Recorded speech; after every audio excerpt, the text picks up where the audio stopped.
যুধিষ্ঠির একদিন ভীষ্মদেবকে জিজ্ঞাসা করলেন যে অনিত্য এই সংসারে গার্হস্থ ধর্ম পালন করা বোধহয় সকলের চেয়ে নিকৃষ্ট। প্রকৃত ব্রহ্মবাদী যাঁরা তাঁরা নিশ্চয় গৃহী হন না। এ কথায় মহামতি ভীষ্ম বললেন, তোমায় এ ভুল ধারণা কে জন্মিয়েছে তোমার মনে বলো তো? গৃহস্থ ব্রহ্মবাদী হতে পারেন না এ কে বলল? নিশ্চয় হতে পারেন, এবং গার্হস্থ ধর্ম সংযমের সঙ্গে পালন করলে নিশ্চয় তার মানসিক উন্নতি ঘটে, আর পরিণামে তিনিও মোক্ষ লাভ করতে পারেন। তবে এই ধর্ম আচরণ করতে গিয়ে বহু গৃহস্থ অত্যন্ত মোহগ্রস্ত হয়ে দুঃখ পান, এও দেখা যায়। অধিকাংশ গৃহস্থই রাজসিক ও তামসিক গুণের প্রভাবে সংসারকেই একমাত্র সত্য বলে মনে করেন। তার ফলে সংসারের প্রতি তাদের অত্যন্ত মমত্ব জন্মায়। এখানকার রূপ, রস, গন্ধ তারা উপভোগ করতে চান, এবং তারা বলেন এই যা প্রত্যক্ষ এই সত্য, যা অপ্রত্যক্ষ তা সত্য নয়। এই কথা তারা প্রায় বলে থাকে, কিন্তু তারা জানেন না যে মানুষ স্ত্রী, পুত্র, ভৃত্য, ক্ষেত্র, প্রচুর ধন সম্পদ লাভ করে ভোগস্পৃহায় মত্ত হয়ে পড়ে, এবং এই মত্ততার ফলে পরিণামের কথা সে কোনোদিন চিন্তাও করতে পারে না। ভোগে লিপ্ত হয়ে সে ক্রমশ রাগ দ্বেষের বশবর্তী হতে হতে সম্ভোগ বাসনাকেই জীবনের একমাত্র কাম্য বলে মনে করে। পরম জ্ঞানীর চর্চাকে সে উপহাস করে। সম্ভোগ করার জন্য তার আয়োজন ক্রমশ সে বাড়িয়ে চলে। অপত্য স্নেহে অভিভূত, আবার তাদের বিয়োগে সে নিতান্ত কাতর, এও দেখা যায়। আর ঐশ্বর্য যদি তাদের বৃদ্ধি পায়, পদমর্যাদা যদি তাদের বৃদ্ধি পায়, তাহলে তারা নানা কুকার্য করতেও দ্বিধা করে না। গৃহস্থরা সমাজে প্রতিপত্তি লাভ করে স্ত্রী, পুত্র, দাস, দাসী পরিবৃত হয়ে চিরদিন পরম সুখে কাটিয়ে যাব বলে স্থির করে ফেলে আগে থেকে, কিন্তু তাই থেকেই তার দুঃখের সৃষ্টি হবে এটা বুঝতে পারে না। এই সমস্ত গৃহস্থের মধ্যে যারা বুদ্ধিমান, তারা সংযত ভাবে গার্হস্থ ধর্ম পালন করে যথেষ্ট সুখের অধিকারী হয়ে থাকেন।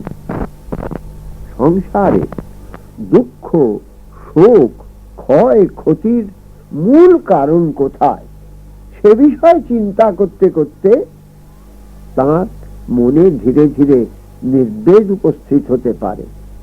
ওই নির্বেদ থেকে ক্রমশ আত্মজ্ঞান, আর ও আত্মজ্ঞান থেকে তার শাস্ত্র দর্শন, শাস্ত্র দর্শন থেকে তপস্যার প্রবৃত্তি, এই রকম ভাবে এক একটা স্তরে তিনি মনে মনে উন্নত হতে থাকেন। এই সংসারের ভোগ, স্ত্রী, পুত্র, বন্ধু বান্ধবের সান্নিধ্য পরিণামে ক্লেশকর হবে, এটা চিন্তা করে তারা ধীরে ধীরে মমত্বকে দূরে সরিয়ে দিয়ে আত্মচিন্তায় মগ্ন হতে থাকেন। তারা এইটুকু বুঝতে পারেন যে সমস্ত কিছু পড়ে থাকবে, তার উপর কোনো অধিকার, তিনি যত কষ্ট করে উপার্জন করুন আর ভোগের সামগ্রী এখানে রেখে যান, সেখানে তার অধিকার থাকবে না, কোনোদিনই থাকবে না, এবং যাদের জন্যও রেখে যাবেন তাদেরও ভবিষ্যতে অধিকার থাকবে না, কারণ মৃত্যু এসে সকলকেই গ্রাস করবে। সতত প্রকৃত সত্যের অনুসন্ধান, আত্মচিন্তা আর পরম পুরুষের অনুচিন্তন, এই হলো তপস্যা। এই তপস্যা সকল জাতি সকল বর্ণের পালনীয়। তপস্যার দ্বারাই মানুষ, দেবতা, অসুর সকলেই ইষ্ট লাভ করে, অসীম শক্তির অধিকারী হয়। তপপ্রভাবে জিতেন্দ্রীয় ব্যক্তির স্বর্গ লাভ হয়। ভগবান প্রজাপতি তপস্যার দ্বারাই এই বিশ্ব সৃষ্টি করেছিলেন, তপস্যার দ্বারাই দেবতারা সিদ্ধি লাভ করতে পেরেছিলেন। এই ধরনীতে যে সমস্ত নরপতি ঐশ্বর্যশালী ব্যক্তি ভোগ সুখের অধিকারী হয়ে থাকেন, তারা পূর্ব জন্মার্জিত তপস্যার ফলে কিছুদিন ভোগ করার অধিকারী হন। অবশ্য তপস্যায় সিদ্ধি লাভ করলে তাদের মধ্যে পরিপূর্ণতা ঘটে, কিন্তু যারা পূর্ণ ফল পান না, তারা এই সমস্ত পার্থিব বস্তু ভোগ করার অধিকারী হন। ত্রিলোকের মধ্যে তপস্যার অসাধ্য কিছু নেই। তপস্যার বলে মূঢ় ব্যক্তিদের মনে বৈরাগ্যের উদয় হয়। মানুষ সুখী হোক দুঃখী হোক, নিজের বুদ্ধিমত্তার প্রভাবে লোভ মোহ সবকিছু পরিত্যাগ করতে পারে, সে গৃহী হোক আর সাধুই হোক। লোভ পরিত্যাগ করা সকলের কর্তব্য। লোভের ফলেই ইন্দ্রিয়দের ভোগের অভিলাষ বেড়ে যায়, জ্ঞানের হ্রাস হতে থাকে, চরম জ্ঞান তারা পায় না। তার ফলে অনেক সময় তারা ন্যায় অন্যায় বিবেচনার যে গতি সেটাও নির্ধারণ করতে পারে না। এই কারণেই তপস্যার প্রয়োজন, সাধনার প্রয়োজন, চিন্তার প্রয়োজন, ধ্যানের প্রয়োজন। তখন আমরা বুঝতে পারি যে আমাদের দুঃখের উৎপত্তি কি কি কারণে হচ্ছে।